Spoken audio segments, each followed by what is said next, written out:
Hey there, baseball fans. Nathan Rohde and Shooter Hunt here with the latest episode of Coffee and Curveballs.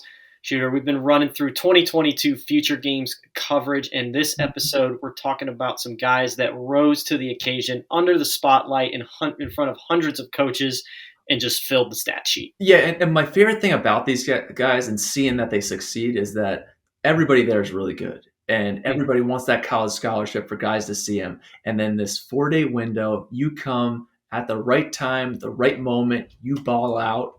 It's fun to watch.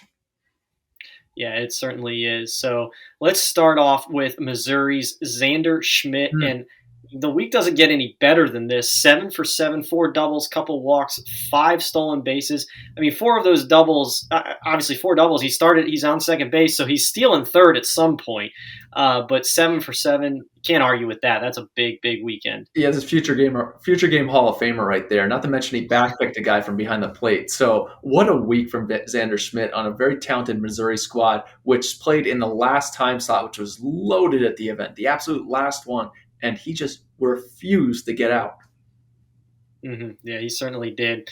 And out of the state of Michigan, we got Chase Van Amide, who was 4 for 6, couple of doubles, drove in 6 runs. So Michigan obviously getting some guys on base, and he's just cleaning them up. Also hopped on the mound, couple innings, 3 strikeouts. That'll get her done. So Van Amide, on a workout day, you just see him. He fills out a uniform. He's about 6'3", 6'4", 175. Tons of projection on the frame. It's a nice swing. Gets those 4 hits. And then I'm going upstairs to charge my phone, actually. And I look down because I get so much FOMO. I can't stop watching. And I see this arm go in the last inning for Michigan.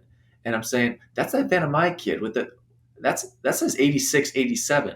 He's throwing from a low slot. Whoa, that's coming out good. He's striking these guys out, and there's so much to like about him as an arm. I can't wait to follow what he's able to do there because I think he's got huge upside, and there's going to be some big dogs hunting around up there for his commitment.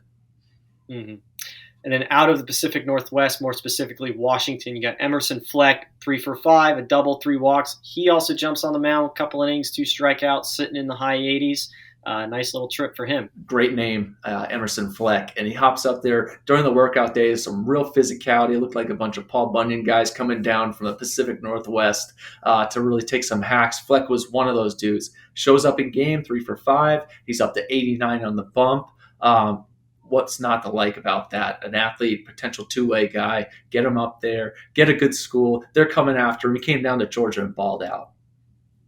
Yeah, you certainly did. We saw lots of velo in the event, plenty of guys that broke 90. A lot of hitters gave some of those guys some trouble, but John Paulsauer, no problem. 2 innings pitched, 88 to 91, 6 strikeouts. And you know what I loved about him is that he had some traffic on the bases a couple times, but he got mean when dudes got on. And that slider is that trump card for him. It got me down in the night. It looked great. Spin wins. You know it, Rody. This is a spin win podcast.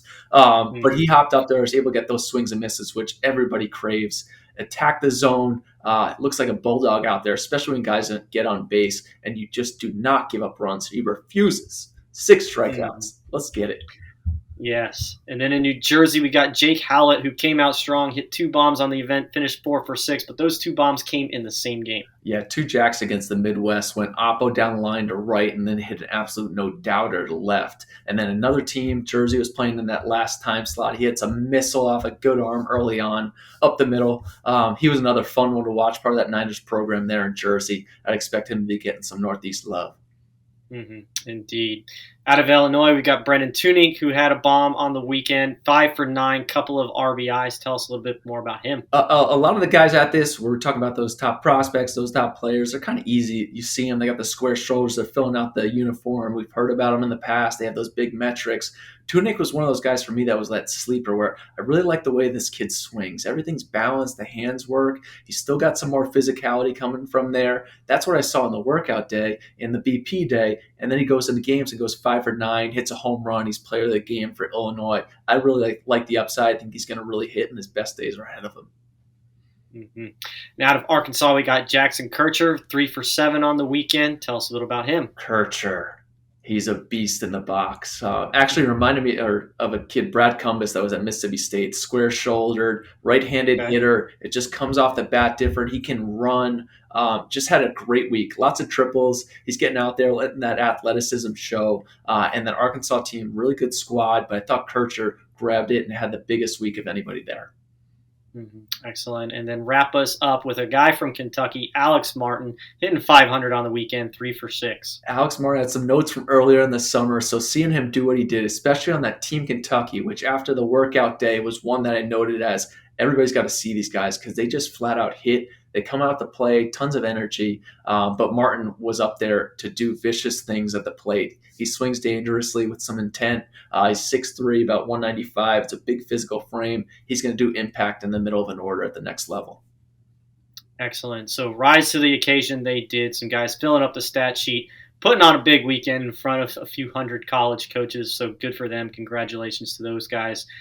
Be sure to check out prepbaseballreport.com for plenty more coverage from the 2022 feature games because there's a lot to talk about. But as always, for Shooter Hunt, I'm Nathan Rohde. This was Coffee and Curveballs.